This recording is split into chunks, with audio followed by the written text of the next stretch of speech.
नमस्कार दोस्तों, आपका स्वागत है अपने YouTube चैनल मेडिकल नॉलेज में। जैसा कि सर्दियों के मौसम की शुरुआत हो चुकी है, तो आइए इस वीडियो में जानते हैं कि सर्दियों में होने वाली खांसी में हमारे लिए कौन सी सिरप बेस्ट रहती है। सबसे पहले हम यह जानेंगे कि खांसी कितने प्रकार की होती है। वैसे देखा जाए तो खांसी मुख्यतः दो प्रकार की होती है, सूखी खांसी और बलगम वाली खांसी, यानी वेट कफ और ड्राई कफ। इसके अलावा कभी कभी सर्दी और खांसी साथ में ही हो जाती है। सूखी खांसी को ड्राई कफ कहेंगे और बलगम वाली खांसी को वेट कफ कहेंगे। ये मेडिकल टर्म में होता है, या इसे नॉन प्रोडक्टिव कफ भी कहा जाता है सूखी खांसी को, और बलगम वाली खांसी को प्रोडक्टिव कफ कहा जाएगा। अब जानते हैं कि ये इनके कारण क्या होते हैं कि सूखी खांसी क्यों हो जाती है। सूखी खांसी का जो रीजन होता है वो अलग अलग प्रकार का होता है, जैसे कि allergy, pollution, dust, throat irritation, bacterial infection या वायरल इन्फेक्शन।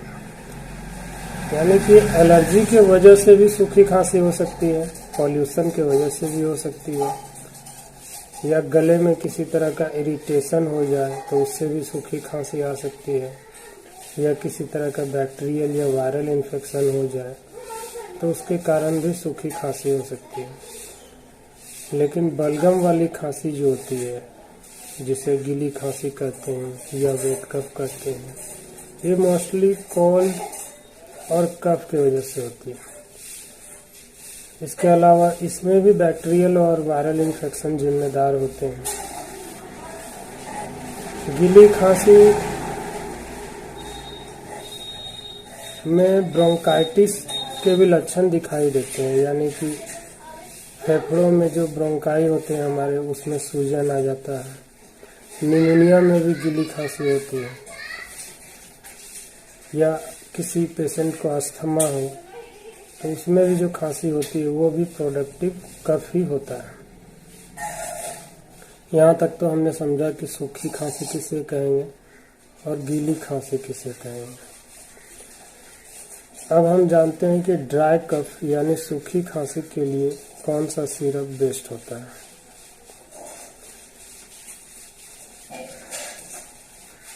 जो सूखी खांसी के लिए सिरप आती है उसमें मुख्यतः 3 तरह के कॉम्बिनेशन या 3 तरह के सॉल्ट मिली होती है खांसी के सिरप में। यदि आप ध्यान देंगे तो डेक्स्ट्रोमेथार्फन, क्लोरफेनरामाइन, फिनाइलिफेरिन, ये 3 प्रकार की जो सॉल्ट होती है ये बेसिकली सभी तरह के ड्राई कफ सिरप में यूज किया जाता है। यानी कि आप जो मार्केट में ड्राई कफ सिरप लेने जाएंगे तो इस तरह का कॉम्बिनेशन आप उस पर देखेंगे। अब हम लोग जान लेते हैं कि यदि हम मार्केट में सिरप लेने जाएं तो वह हमें किस नाम से मिलेगी, या डॉक्टर कभी आपको प्रिस्क्राइब करते हैं तो उसके पॉपुलर ब्रांड्स नेम क्या है। तो इसमें बहुत सारे ब्रांड्स होते हैं। ब्रांड्स नेम यानी जो कंपनी किसी दवा का नाम रखती है उसे ब्रांड्स नेम कहेंगे। जैसे कि आस्थाकाइन डीएक्स सिरप, स्कॉर्बिल डी सिरप, मैकबरी सिरप, ग्रिलिंटस डीएक्स सिरप, टस्क्यूम डीएक्स सिरप, जेडेक्स सिरप। ये सभी सिरप आपको मेडिकल स्टोर पर बहुत आसानी से अवेलेबल हो जाते हैं और सभी जगह मिल जाते हैं आसानी से, क्योंकि ये मोस्ट पॉपुलर ब्रांड होते हैं। ये सभी के अंदर सेम सॉल्ट होते हैं। अब हम जानेंगे कि वेट कफ, जो बलगम वाली खांसी मैंने बताई थी, जो अस्थमा में हो जाती है या फिर निमोनिया वाले पेशेंट को हो जाती है, उसमें कौन सा सिरप यूज होता है। उसके कॉम्बिनेशन को यदि हम ध्यान से देखें तो उसमें आपको लीवोसाल्बुटामोल के साथ एम्ब्रोक्सोल के साथ गुआपेंसिन, किसी किसी सिरप में आपको टर्बुटालाइन भी मिला हुआ रहता है।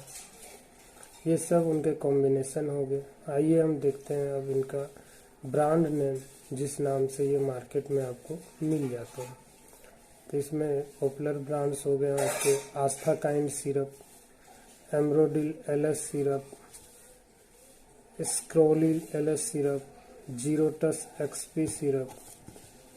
इसे एक्सपेक्टोरेंट भी कहा जाता है दोस्तों, क्योंकि इनका काम ही होता है कफ को शरीर से बाहर निकालना। ये सिरप हमारे श्वास नली, गले या फेफड़े में जो कफ बने होते हैं उसको शरीर से बाहर निकालने में मदद करते हैं।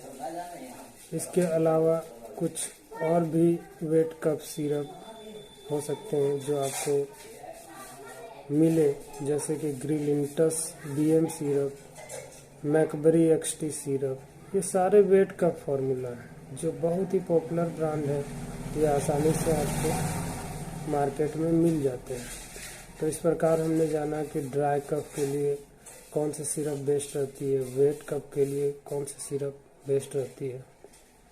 अब मैं एक ऐसा सिरप बताने जा रहा हूँ, जैसा कि मान लीजिए आपको सर्दी हुई है, आपके नाक भी चल रहे हैं, थोड़ा थोड़ा कफ भी आ रहा है, तो इसमें कंफ्यूजन हो जाता है दोस्तों कि ड्राई कफ लें या वेट कफ लें, थोड़ा थोड़ा कफ भी निकल रहा है।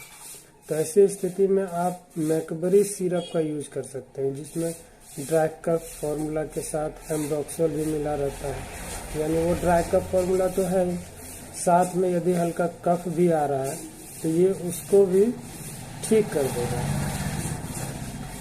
आइए अब हम इन सिरप के डोज के बारे में बात करें। डोज जो हम कंसीडर कर रहे हैं ये एडल्ट पेशेंट के लिए होगा, ना कि छोटे बच्चों के लिए। तो इसमें हर एक सिरप में आपको कंटेंट लिखा हुआ होता है कि पर 5 ml में कितना है या 10 ml में कितना है।